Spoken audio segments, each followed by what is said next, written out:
So moving on then to slide 3, how do we get everything done? Students, and especially adult students or students who are working, have a very busy life. And this is why this poor unfortunate is saying, yikes, get me out of here. We have to get in sleep, we have to get exercise, we have to get our friends in, we have to get work, our family, travel, commuting, checking our emails, volunteering, revising, drinking coffee, our interests, our hobbies, relaxation, unwinding, helping our friends, assignments, exams, keeping in touch with the family, library research, etc., etc., etc. The list goes on. We all are trying to get a lot into our lives. So this section of the course is about how do we manage all of this? What skills and what skills do we need, and what strategies should we use to get some kind of control over this very busy lives that we live. And then the next slide, slide 4, find a strategy. I suppose one of the points I want to make here is that you need to find a strategy that works for you. We're all different. Everybody has a different kind of lifestyle, a different kind of family makeup, and so on and so forth. Some people have children that they need to look after, some people have older people, some people are working, some people are not working, some people have no children, some people have other very big commitments in their lives, some people have 2 jobs, and so on and so forth. So really you need to look for a strategy that fits around your life, and really nobody can I suppose give you any magic formulas for that, but there are some techniques that you can think of, or that you should be thinking of, in order to make best use of the time that you have, no matter how limited that time is.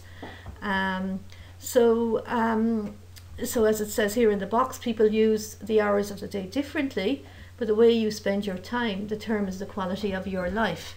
And really time management is very much related to quality of life, because the more efficient and effective we are, the more time we will have for study, but also the more time we will have for relaxation.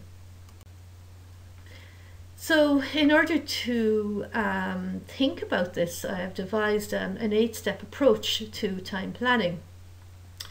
And we're going to take each of these in turn. So what they are is find a place to study, understand the requirements of the course, plan and set goals, make a schedule, deal with distractions and procrastination, deal with falling behind, revisit and revise your plan, and remind yourself why you are doing this. And I suppose the question at the end then is, what is your next step? So what is your next step in terms of, for example, your work or your career? What's your next step in terms of your course? Is the next step to finish your last week's assignment, which hopefully it is by the end of today's session, or is it to finish today's session at the end of next week, or whatever, or today's assignment at the end of next week, or whatever? What is your next step? So if we move on to the next slide, we'll look at, first of all, at step 1. And it sounds obvious, but I actually think that it's much more important than you might think. Find a place to study. We all, again, have different lives. We all have different commitments. We have different kinds of living spaces. Some people might find it easy to work with people around them. I think most people don't. So most people do look for quiet spaces. But I think to set aside a corner of the house, or a table, or a particular chair, or a particular, even somewhere in the shed in the garden, or somewhere at work, we all have a place where we can study best, so that, when you walk to that place, and you walk over to that table, you know immediately, this is my study zone. So creating that space allows you to kind of feel like, yeah, I'm here, and this is what I do when I'm in this space. I study. Okay, it's your space, it's your place, And other people around you, be it family or work colleagues, will also know that when you're in that space, that is the place where you study. They associate it with study as well. They sort of won't go near you when you're doing your study there. So it's for you and for people around you. So we're all different. Some people do work well with music in the background or noise in the background. Many people don't. But if you do, then that can be part of your own setup, maybe some classical music or whatever type of music that you find useful for study. If not, just make sure you're in a very quiet place and making sure that it's at a time of the day when there's least noise around, so that you can concentrate more efficiently on what you're doing. Okay, so moving on then to the next slide. Step 2 is very important too, understanding the requirements of the course. You'll have been given a course outline at this stage, and it's very important that you're familiar with what it is, that you've actually read it, so that you're not just coming in every week and you don't know what's happening next or what you're doing. You should be aware of all aspects of the course, what you need to pass or to get high marks, when are the cut-off dates for assignments if you have them, what are the learning outcomes of the course, what are your own learning outcomes. Some of you might want to, say, improve your writing skills. Others might be good at writing, but you might like to learn things, learn more content, more knowledge. Some of you might want to develop your skills, like, for example, time management skills or organizational skills or just study skills in general. So what are your own outcomes, learning outcomes as well?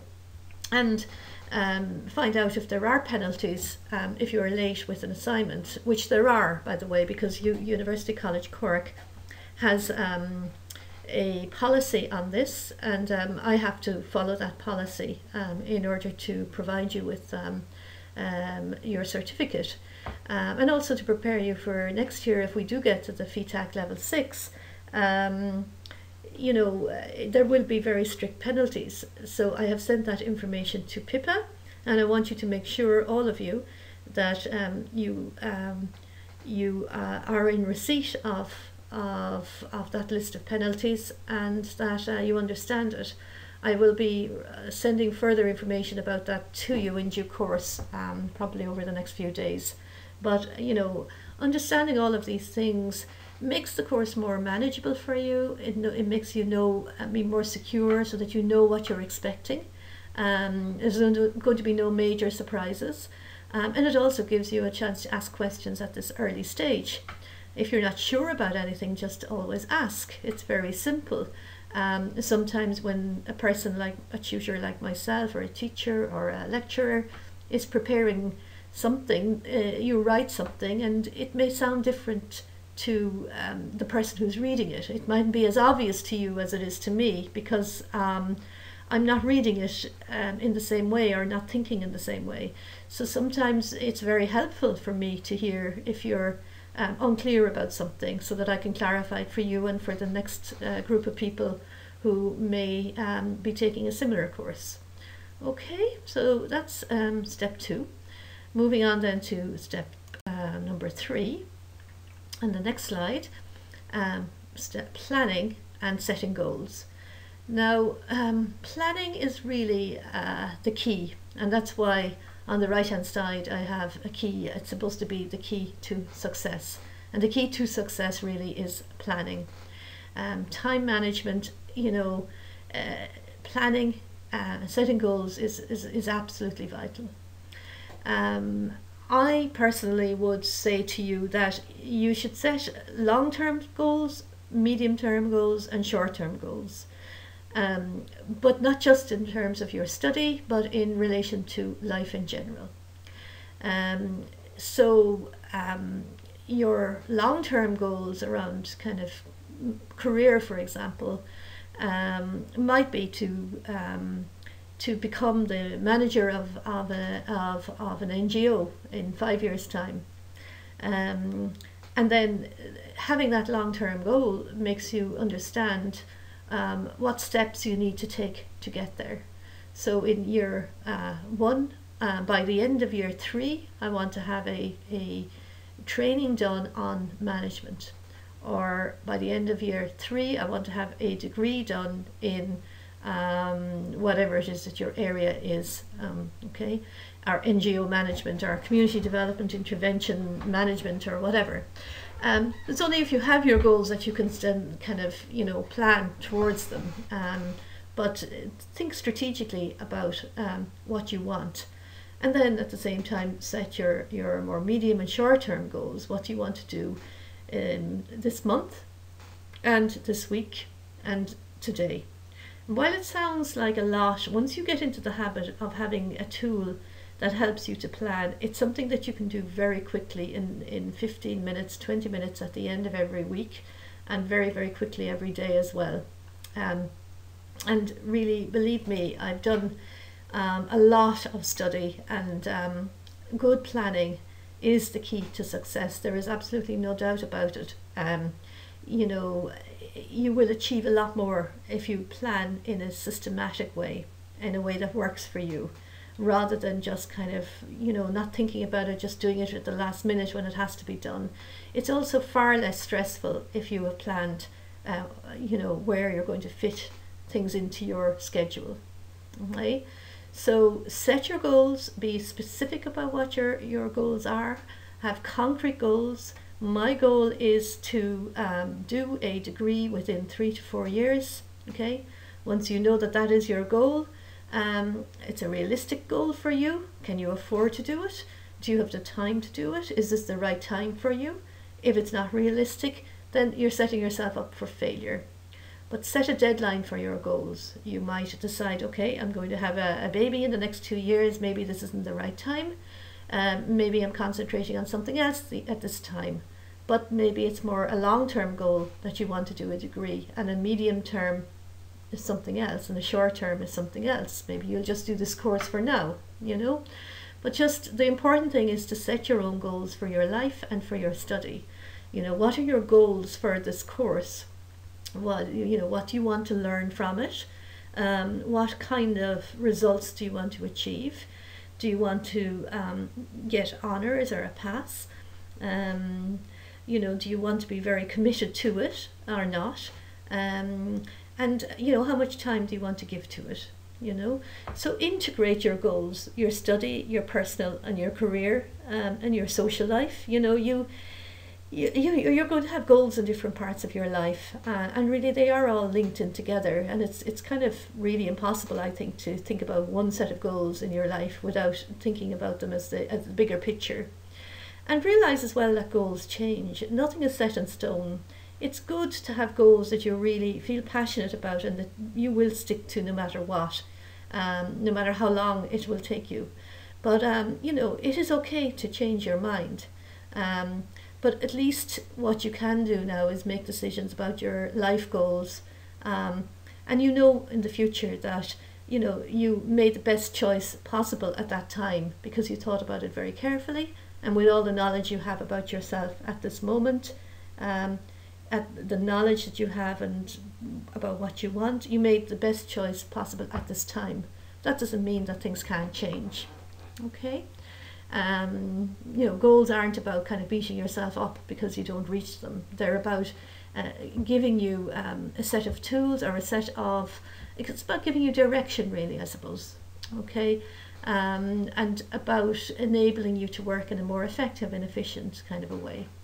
Okay, so if we move on then to the next slide. It's just, you know, there's a million different planning tools. If you look up the internet, you'll find planning tools that might suit you. I like doing things really very simply when it comes to planning. So I would maybe do something like a long-term plan and a short-term plan.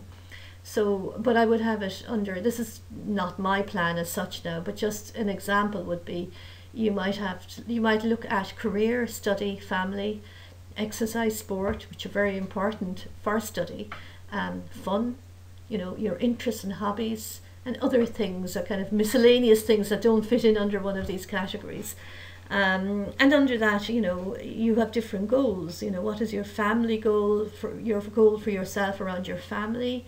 Maybe a goal is to a long-term goal might be to look after your your parents in the long run, and what implications does that have for your study? You know, if your parents are elderly and they're going to be in their 90s and in a few years' time, what implications does that have for your other goals? So you have to be strategic about your life and make the best possible choices, but being realistic about it as well. You might have in a position in life where you've loads of time right now, and you're in a position to give this course a lot of time, for instance, and to make sure that there's time for these other things in your life. You might be, a soccer player. I mean, it's, these things are also important, and it's all about getting the balance right, really, And over on the right-hand side, you've got a column called immediate. I like to have something like this in front of me, as well as a weekly schedule, because it just reminds me there are always immediate things that if you keep on top of what the immediate things are for tomorrow, be it at work or in study, it's always a very good idea to do them first, because it takes a lot of stress away from you, so that you're not leaving things all the time, but that you're constantly aware of what is absolutely urgent, and do that first, because it has to be done. These are things that really have to be done, and they can't wait. And if you're on top of those all the time, and they're written down in front of you all the time, I do this every day, it's very effective, and you can get an awful lot of work done. And obviously then your short-term goals, or medium-term might be kind of 3 years, I suppose, but short-term might be a month or a week or a day. Again, I would be inclined to do something like long-term, and then a kind of a yearly plan around semesters, for example, and then I would do a weekly plan and a daily plan as well. I do a lot of planning, but I'm a very busy person, so I couldn't function without good planning. And the more you put into planning, the more efficient you'll become, and the quicker you will be able to do it. So I would just say find a planning tool or a way of planning that actually suits the kind of person you are. Okay. I looked at everything that I have to do, and I realized, well, on balance, it's not going to be, this is just not the right time. I don't actually have time to do it. So what is important right now is not learning that instrument. That doesn't mean that it's still not there as a goal, but I'm changing. It's becoming a more long-term goal rather than a short-term goal. And you have to be flexible like that, because obviously if you find things are just getting out of control, you have to make decisions, and sometimes they're hard decisions, because you might want to, I'm sure I would much prefer to do learning that musical instrument than something else, but this is where we are right now. So what's important to you and what isn't? What order do things need to be done in? And as I said a while ago, do first things first. Remember that, do first things first. It's a very useful thing to keep in your head. Just start practicing that at work and in your studies, and you'll find that it's a very effective thing to remember. And then once you know what your priorities are, you need to plan out a schedule for the week or for the month or for the semester or for the year, or whatever it is that will work for you. You really should have a schedule for each week, and then over the year, perhaps like a monthly schedule. What are you going to do each month? And then there is a thing called the Pareto's principle, or it's called the 80-20 rule. It says that 80% of the result can usually be gained concentrating on the most important 20% of the task. So if you have a task at hand and you concentrate on the most important parts of that task, which is really just 20%, you will have an 80% success rate by concentrating on just that 20%. I don't know if that makes sense, but if you spend some time thinking about it when you're reading back over the notes here, you'll see what I mean. And I think it does make sense, but you need to maybe think it through a while, and not just be listening to my voice talking about it, but just go back and have a look at the Pareto principle. It's just something to keep in mind. Okay, so I'm going to go on now to the next slide. And the next slide is step 4, make a schedule. Absolutely vital and linked, of course, to planning. Set up your calendar, set up your weekly and monthly schedules, look at the syllabus and the class schedule, and begin with blocking off the classes or any, this course, I said lab times, but that's if you were doing a course with lab work. Block off any other important obligations. So for example, for you guys, many of you are working, so if you work, say for example, from 9 o'clock to 1 o'clock every day, then that needs to, those big things, those big blocks need to go in first. They're essential. They definitely are in there. They must be there, and you have to work around them. They are what pays your bills. These are the things that are vital. So you put all the big things in first, and then you work around that. And then you work backwards from the exams. We're not doing an exam in this case, but there will be a project later on in the year. And you need to plan around that. How much time over the year are you going to give it? Maybe you might even start thinking about it now, so that you have less time and you have less stress later on, but plan out your own kind of study and writing time. And also do take breaks, it's not all about work all of the time. But make sure that when you're doing your schedule, that you give yourself time in there for other activities, things that you enjoy doing, and ordinary things like meeting friends. But you might be able to fit some of that meeting friends thing into your lunch break, for instance, or walking to work, or you might link your need for exercise, like walking, or with meeting friends as well. So you can combine things. I do that quite a lot at the moment. Rather than go for maybe to the pub with somebody, I might arrange to go for a walk. So I'm covering two things. I'm covering the sports and the exercise side of my life, which I need, and at the same time kind of social contact with people that I wish to be with. So have a think about it like that as well. And I'm going to move on now again to continuing on step 4. You should highlight all the projects and due dates in your schedule. Identify days when you will do your homework. Don't forget to take breaks, and use a planning tool which works for you. As I said, there are many planning tools out there. You might just do a simple timetable for the year, like using a spreadsheet like I have done here, or whatever that you think would be helpful for you. I suppose, as well as a schedule, I like to do to-do lists as well. To-do lists are very helpful for planning and prioritizing. They're kind of, the good thing about writing them down as well is that that you don't have to remember everything in your head, that you can go back and look at it. And it's for people who, especially who can't sleep at night, who are worrying about what they have to do the next day. It's a good idea to write everything down on a piece of paper or on your computer the night before, because that it's not forgotten. It'll be there written down in front of you when you wake up again tomorrow morning. But to-do lists are helpful in general at work or in study. They give you kind of, you're committed to something when it's something on your to-do list. And also I think ticking off the tasks which you have completed on a list give you a sense of achievement. Sometimes I even, if I forget to do a to-do list for today, for example, sometimes I even write the to-do list for today in the evening and I tick it off, so that I kind of realize, well, I actually did do quite a lot today and I did achieve this and this. And it gives me a sense of achievement, even if I've forgotten to write it down in the first place, So you may not always reach perfection, but the process of planning helps you to focus, and it gives you direction and purpose to your studies.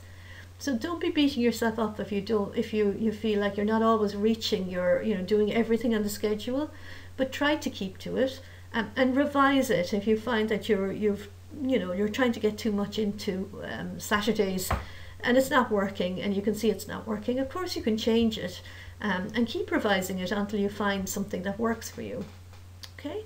So that's about making a schedule, and if we move on to the next section, then this is just an example of a timetable. As you can see, you know, for many people, who are adults especially, who are working as well and trying to study, obviously you put your work in first, you know, and then you work around that. So, you know, you might have lunchtime, might be 1 to 2, I don't know what it is for you.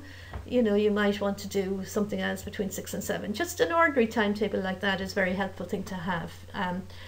But put the big things in first. So if you have a commitment on, say, a Friday night, every Friday, you have to visit your parents and put that in there for, you know, your 4 hours gone. So you can forget about study that night. So work from the big things, put them in first, and then work around that.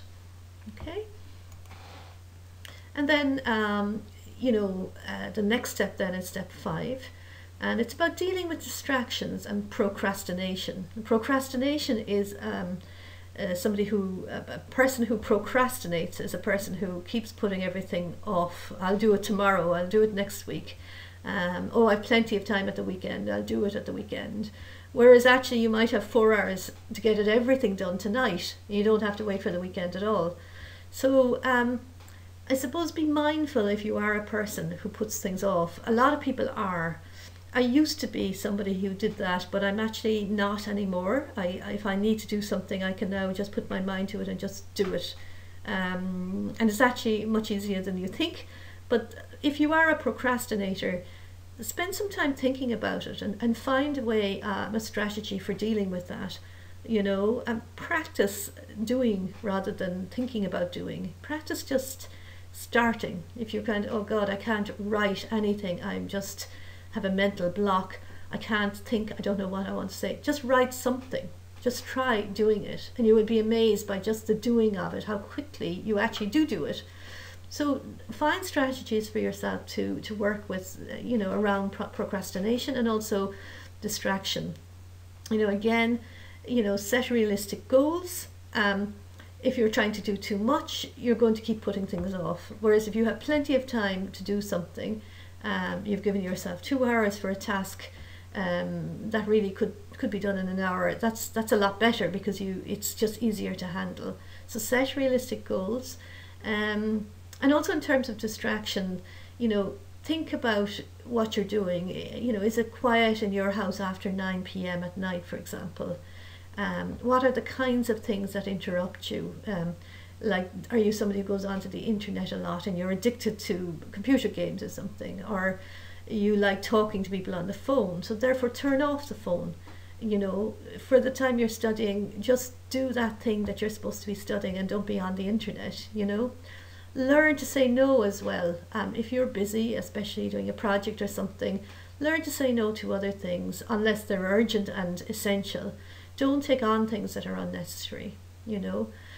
You know, give yourself rewards. I suppose that doesn't really come under distractions as such, you know, but in terms of study in general, it's good to say, if I do X, Y, and Z, then I'm going to go to the cinema on Friday night or something, you know. Give yourself little rewards. Or I'm going to buy myself I'm going to go out for a meal and enjoy myself, and if I do this, but you're not allowed to do it unless you achieve X, Y, and Z. And just do it and get it out of the way, and at the same time enjoy it, you know. Study isn't supposed to be something like, you know, it's a privilege, I think, and to be able to study and to have time to study and to have opportunities. A lot of people don't. So, you know, to realise that it is a privilege, and also it's something that you should be enjoying, and think of it as something enjoyable and not something that, you know, is a burden, because it's not really. It's something that can be fun if you have a kind of a good attitude to it, which I think most of you have, in fairness. Okay, so I'm going to move on now to slide 6, or to step 6, and dealing with falling behind. You know, the thing down here, the picture on the right hand side says, what's wrong, can't catch up. That's for those of you who don't get it, that's a bottle of tomato ketchup. But a lot of people do get very frustrated, and the more behind they get, the worse things get, so they can't get on top of it. So try not to panic if you start to fall behind. It's never too late. I've been in situations myself where I've been literally a week before an exam and I haven't had time to do anything all year, but there are still 7 days, you know, and I've even been in worse situations where there is just, I've nearly had to cover a whole course in a day, you know. So try not to panic, there's always time. It is about being organised and planning. If things get out of hand, seek help very quickly, either from people in your class or from the tutor or from somebody at work or somebody, a friend, or you know, a family member, your partner, your husband, your wife, you know. Unless there's something really seriously a setback, you know, you can usually catch up. There might be one part of the course that you're finding very hard, and it might be that part of the course that's holding you back, and you might want to get some help around that, or you might want to leave that for a while until, you know, you get on top of other things and then feel in control again, and you might be in a better position in your head and thinking differently about it and might be able to go back to it again. And again, do first things first, you know. If you're going to be late with a submission, ask for it. You know, if you're due, an assignment is due in at a particular date, ask for an extension. If you have a good enough reason, most tutors are going to be doing their best to help you. They're not, tutors and teachers and lecturers aren't there to make life difficult for you. So do ask about, you know, and you obviously have to have a good reason, but you know, people will prefer you to actually come to them and tell them that there's a problem, rather than just not submitting at all and everything getting out of control. Obviously, if you're struggling or you're sick around the time of an assignment or an exam, let the tutor know and get a medical report. Again, I'm talking here about study skills in general. So for example, when you're studying next year, you know, whatever, it's not necessarily just this course here, because we won't have an exam. But you know, in general, people are very open, and colleges are very open if you need a medical report or something like that. You know, if you know, put yourself out there, get the help that you need, you know, and get supports that you need. Don't feel that you're, you know, on your own with this. There's lots of people around to help you, you know. You know, and don't kind of get swamped in the middle of it. And again, if you're considering kind of giving up, talk to the tutor first, and you might be able to defer, or you might be able to, you know, somebody might be able to help you in some way to get back on track.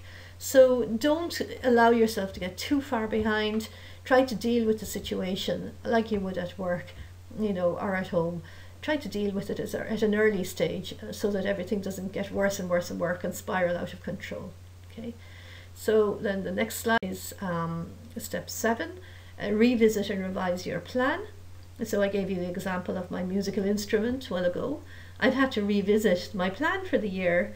I'd even registered for a course, and then I realized, no, things are just so crazy at the moment. Things were really, you know, busy for me, for example, over the summer, as you know. I wasn't really working or doing anything other than, you know, being, you know, doing a caring role for about 2 months over the summer. So obviously that put me behind, and there, that was urgent, and that was a priority. That got all my attention, and now I suppose I'm behind. So that musical instrument thing is going to have to wait so that I can prioritize other things. And the taking that out of my timetable has actually been a great relief, because now I can fit in something else in there. So nothing is written in stone, and that's good to know for you, because you know, you won't. It's again, it's about not setting yourself up for failure. If you find something isn't working for you, then of course revise the plan, you know. But you know, try to keep to your plan, but you know, something like that where you can revisit the plan and revise it, and you should always be revising your plan, and people do all the time. Moving on then to step 8, and again, I think this is one of the very big and important things when it comes to study in general, and time management, I suppose. But in study in general, remember, when you're kind of getting down especially, or things feel a little bit out of control, why are you doing it in the first place? What is your motivation? Why did you take this on? You know, there is a reason why you're doing this and why you've agreed to be here. And it is that motivation that will pull you through, you know. But remember it. Sometimes you might try to just think about it, you know, meditate, going to bed at night. Look, really, you know, this is a bit of a burden and it's a bit of a nuisance, but at the end of the day, I'm doing it because it's good for my career, or really I do enjoy it, even though I moan and give out about it, you know, or it's useful to have this qualification, or, you know, whatever the benefits are to you. You're learning things that you want to learn about, and you're getting new skills, or whatever it is. But remembering, and this goes for life in general, you know, what motivated you to make this particular choice in life. And it's good sometimes to remember what the original motivation was. You know, for me, that's one of the things that keeps me going, possibly more than anything, on things that I'm interested in. I'm very interested in social justice issues. And sometimes, you know, when you get caught up in the moment, in the middle of something, and there's a lot to be done, you can forget, in the middle of all the tasks that have to be done, you can easily forget what brought you there in the first place. But returning to that place, that this is really important that I do this. It is really important to me that I do social justice work, because I believe in it. Coming back to that place is very, very motivating, and it kind of helps you to stick in there and stick with it, especially with study, you know. Just a few hints then, in terms of time management. Make life easier. When time is tight, decide what is not going to be done and what is going to be done, or what things are going to be doing differently. Something that can be used is a thing called the 4 Ds.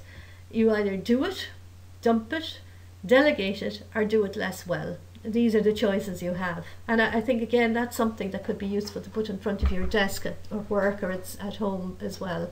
Useful thing to remember. Okay, and then the next slide. Again, do your most difficult work when your concentration is strongest. So if you're very good in the mornings at 6 o'clock, then start with really start with the stuff that you don't really want to do, you know. Or you know, I suppose as well as that, I suppose it's useful as well to be aware that there are times when you might feel like doing one task rather than another, and you might want to switch times. So for example, you know, you might have decided, you know, today you want to do some administrative work, or some, as well as doing some research, but you know, you find at 8 o'clock in the morning that you just are not in the mood for research. You might want to switch the times, and that's okay as well once they both get done. Sometimes you can be in the mood for one type of work as well. But in general, it is a good idea to do the most difficult work first. And it is important to take breaks as well. We can't concentrate for that long, you know. Even this talk that I'm giving to you today is very, very long, and I know that I need to shorten them. But taking breaks is important for you, and you can stop obviously this recording at any time and take some time out and just go back to it again. So be flexible. You know, reflect upon whether your study pattern is working, you know, and see what's going well and what's not going well, and be open to changing it. So as I said, you might be getting less done in the evenings than you'd hoped for, and maybe you might get up an hour earlier or do some work at lunchtime or something like that, whatever works. Okay, so we'll move on now again. Some more hints. Regularly check your study calendar, and be aware of approaching deadlines so there are no surprises. Mark or highlight parts of your reading which are holding you up and move on past them. Return to them when you have read more, because generally it will make more sense to you at that stage. Highlight and make a note of references you'll need in an assignment as you go along. This can really save time later. That is important, particularly when you're doing more substantial assignments and you do need to reference. Referencing is something that we will have to cover in the study skills. I think the people who are working with you on your English and your writing might do some work around referencing with you. But you really do have to highlight and you know, you do have to reference your work. So if you're taking a quote from a book, well, at third level you have to make reference to that. So instead of going back over all your notes again at the end, if you can take a note of references that you want to use as you go along, it will go a long ways in helping you time-wise. Okay, so you'll be glad to know that that's the end of today's talk. I'm ending here with another quote. The bad news is that time does fly, as you know, and as we get older it seems to go a lot faster. But the good news is that you're the pilot, and I suppose that's one of the key messages I want you to take away from today's talk. You are the pilot, you are in control, and you know, get that control over your study and over your life, and the very best of luck with it. And that's the end of today's class, and goodbye for now, and I'll talk to you again with class 3.